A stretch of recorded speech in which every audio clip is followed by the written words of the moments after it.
Hello guys, good morning kanatong tanan. So another day, another vlog.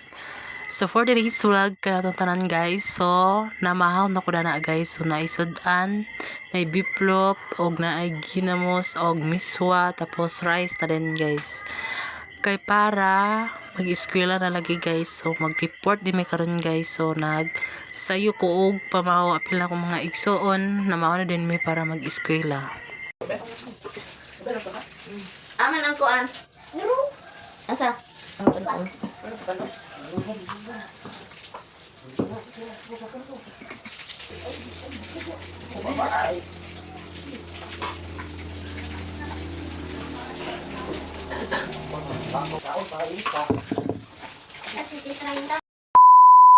Pero lang ako mag-eskwela.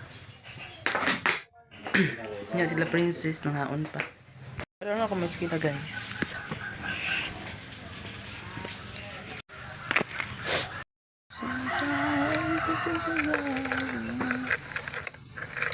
A few moments later. Og nag-report ang San Midana guys. So grabe gina ko kakuluan guys no kay first time ba ni nako guys. So mag-report mi sa among kauban. Groupings man ni siya guys. For student learning in primary and secondary school. So, the study examines how students participate in whole class discourse and how this participation affects their learning in both primary and secondary schools.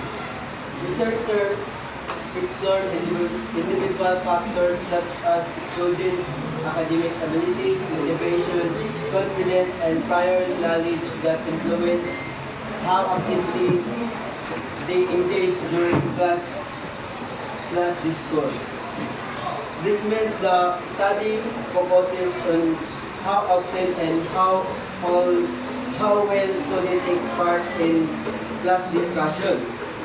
It explains that students participate differently because of their abilities, confidence, motivation, and what they already know. And these factors affect how much they learn. So, this is related sa among one research study because it explains how students' participation in discussion affect their learning. And it shows that active participation helps improve understanding, which is for grade 11 learners.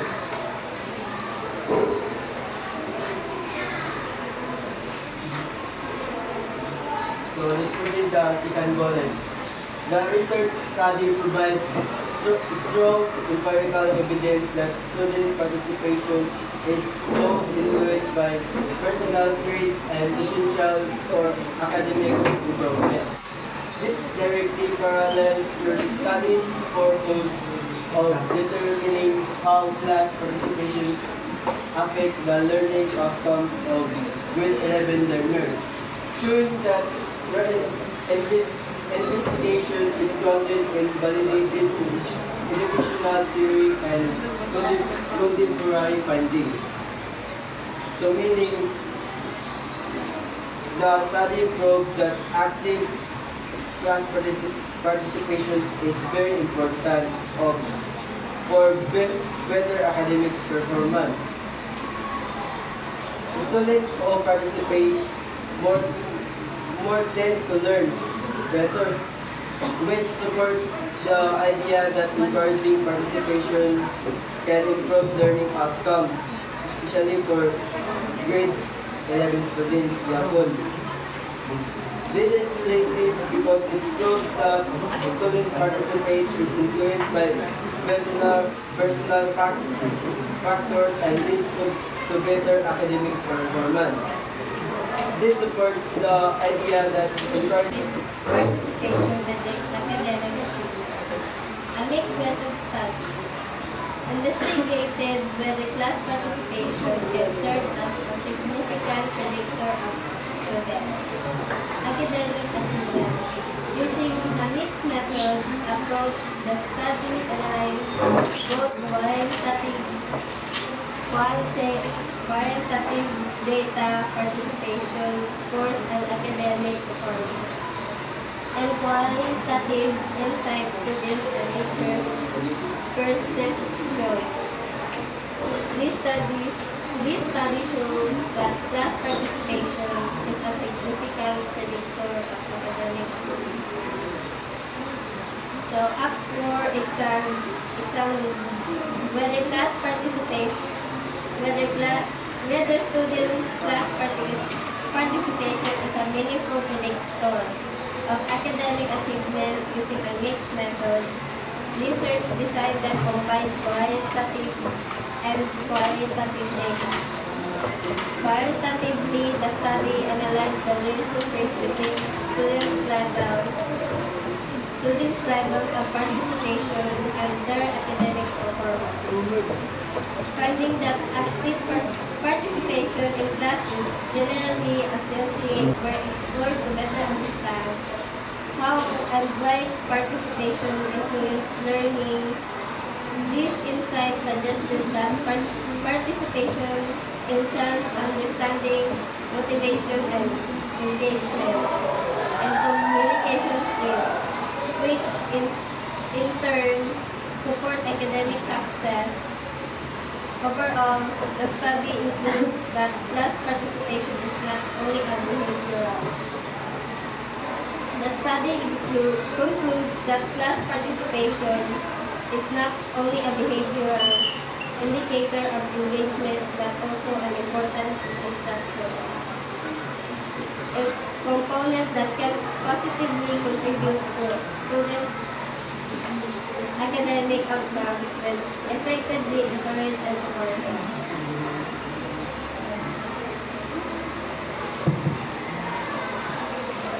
The next are according to market feedback is reliable. Your research can investigate if the current feedback process for participation in your grade 11 system is adequate or if implementing a player system like the PICA is necessary to boost learning outcomes. That means that students learn more and perform better when their class participation is supported by a clear feedback system.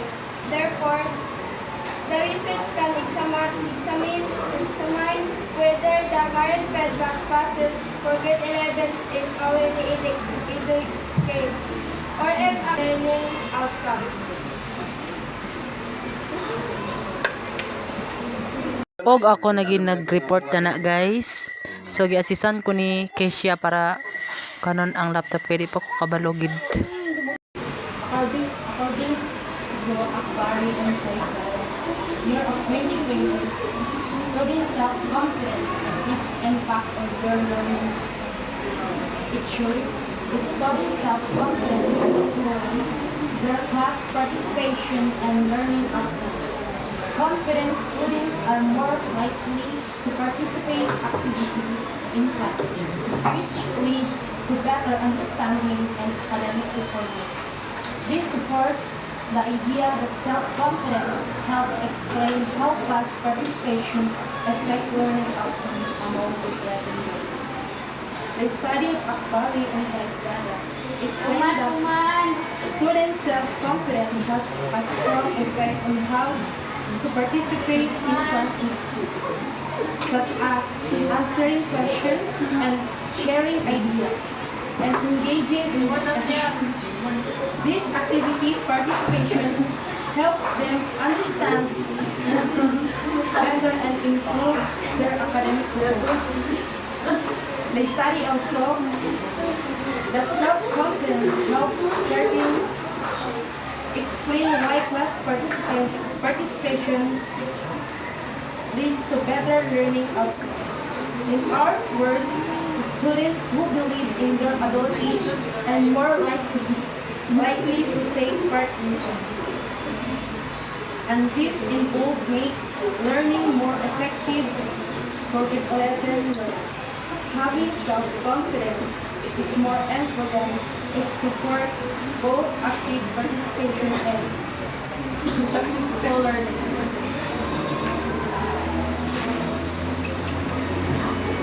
And my RRL is according to Kim Shakri, Azad, Popovic, and Park, year 2020. Understanding the impact of attendance and participation on academic achievement.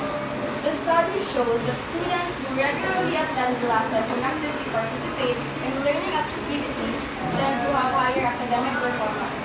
This directly supports your research focus by reinforcing the idea that participation is not just a classroom behavior, but a significant factor that affects learning outcomes. Additionally, the findings have explained that consistent engagement in class creates more learning opportunities, which leads to better understanding and achievement, an idea that is highly relevant to grade 11 learners.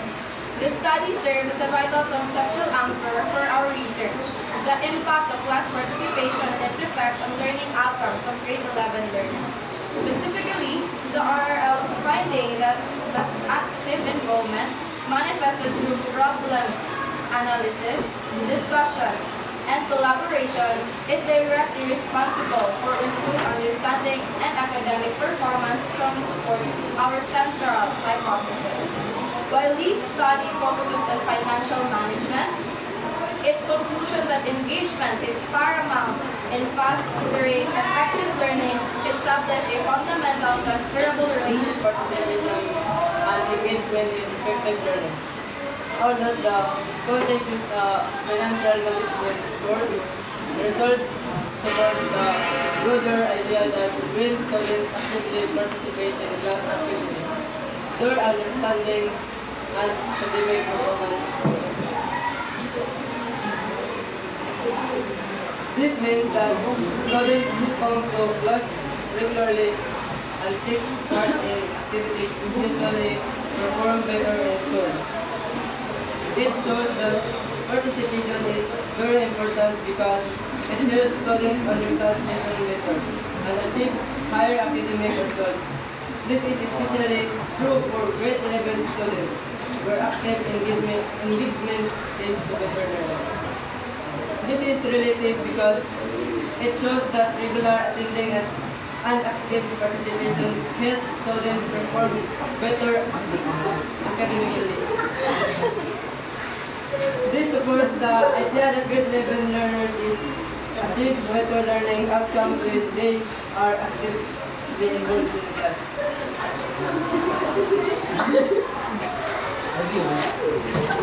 So that's all in our title validation. So in conclusion, our study is influenced by our thoughts because we all know that class participation is a very important core which we can learn not just intellectually but also emotionally.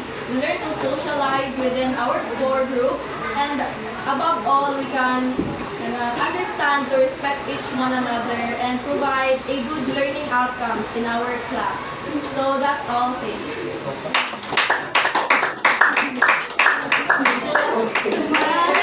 Sauna afternoon. Sauna afternoon. Very na kay fresh na fresh. Wala na sumanta. Di ba may Junie, wala siya kakanta. Complex. Yes, pwede si Junie ng First slide. Okay, so congratulations, group number 2. Sauna afternoon tayo. Okay. So very good presentations. I'd also like to commend your RL. It's very clear, and it's very related, very connected to the variables that can be seen in your research title. Madurma, asa ang dependent variables sa inyong title? Asa.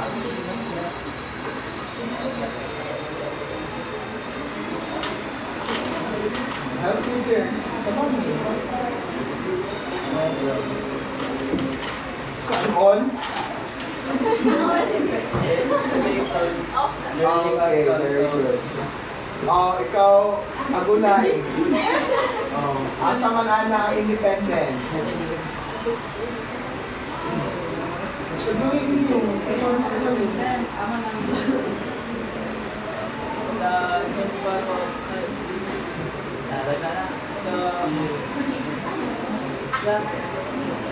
Class participation. Okay. Juni, asang strong ni mana? Ha? Oh, babae, iyan din.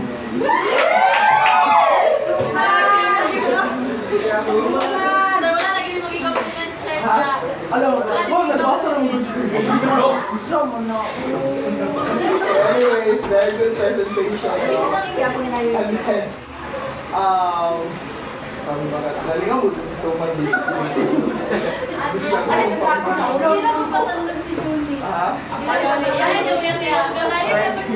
You know what I like about your presentations that you really followed everything that I said or the instructions no, I gave to you.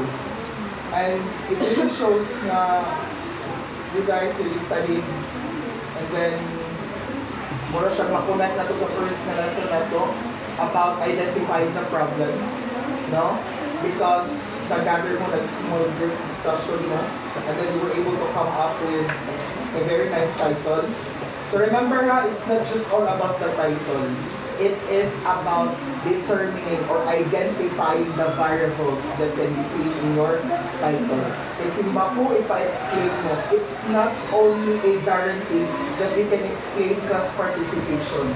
Much better if beforehand, you know already the variables sa inyong title because mo na siya ang pinaka-importante na dapat ninyo ma-explain. Now, in connection to your RRL, again, much better if you know again your variables. Because once you're going to search that title and nangita mo mga RRLs sa Google Scholar, for example, dili kaayo tanan maggawas. But once you identify the variables, daghan kaayo magawas na dayon. Okay? Daghan magawas. That daghan magawas ng articles that are actually related to your RRLs that you have presented. And it clearly shows that your RRLs are well connected to the variables that you have reported earlier. Okay? So, nasa inyo. Okay. Kung sabi mong motivation, ani sa inyong research na title?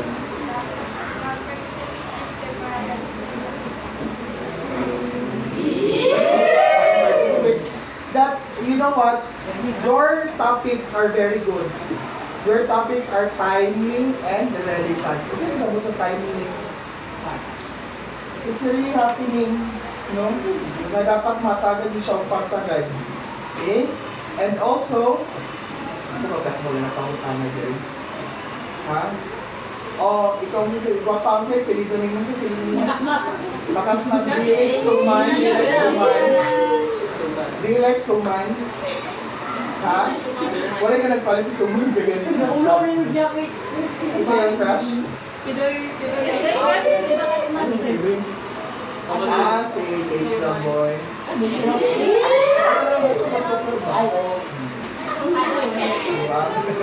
So, congratulations everyone for presenting a very good output as well as to Millions Group.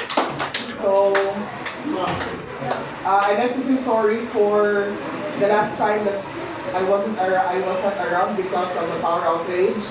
And then yesterday, because may pangatag na bugas sige na. Sabot na lang sa okay, so karon, no, nakakatagan ng justice ang inyong title validation. Might as well to the third and fourth group presenters or third and fourth presenters. We are running out of time. Yeah. Do we have schedule tomorrow? Wala, Monday. Ha? Hindi po yun. No, Monday. Right?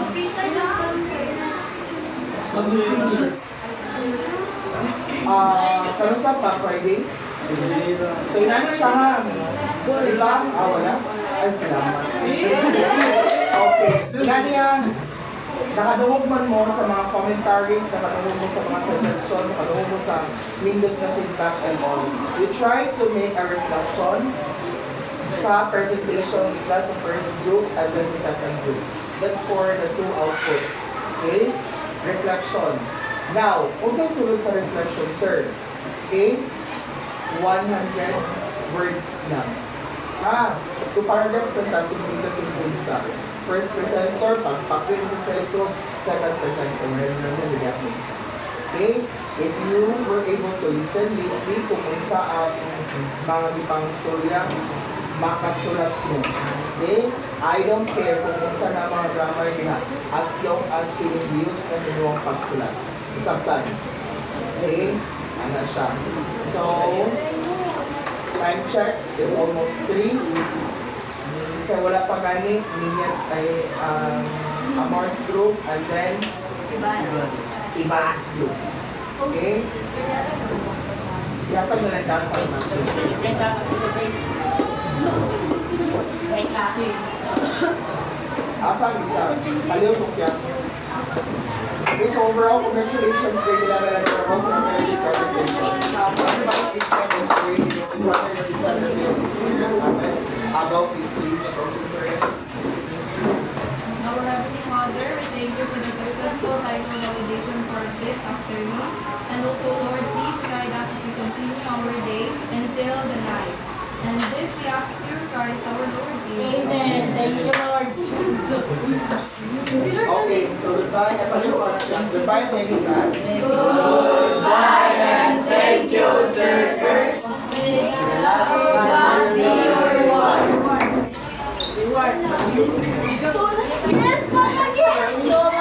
Hi guys, manaday mi guys. Manaday mi ag na title validation. Mga kami. Nakaroon guys. Bikan tamo mag-exercise mi. Okay. Mayo exercise ka rin takaw. Ang galing. Bak. Classic.